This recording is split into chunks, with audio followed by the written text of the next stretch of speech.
नमस्कार, मी संभाजी आरमारचे शाखा प्रमुख आहे. माझं नाव अश्विनी नितीन गायकवाड. हे करून खाणारे वृद्ध लोक आहेत. आज 3 दिवस झालं तो लहान मुलगा 5 वर्षाचा खाणीमध्ये पडला होता. कारण आम्ही इथं येऊन 15-16 वर्ष झालं आहे. तो खाणीमध्ये पडला हे पहिली वेळ आहे. पण आता समोर एक धोका झाला आहे. उद्या तो धोका येण्याऐवजी ती टळावा. आणि माझी एवढी विनंती आहे की महापालिकेने ह्या संदर्भात लक्ष द्यावं. जसं आम्ही सर्वांना सहकार्य करतो तसं तुम्ही पण लक्ष द्यावं.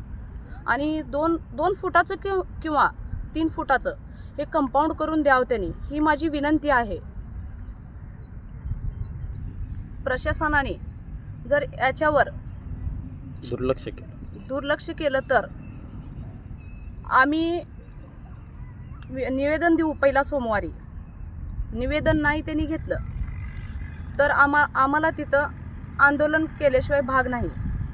आम्ही मागे हटणार नाही. कारण तुम्ही याच्यावर दुर्लक्ष करू नका.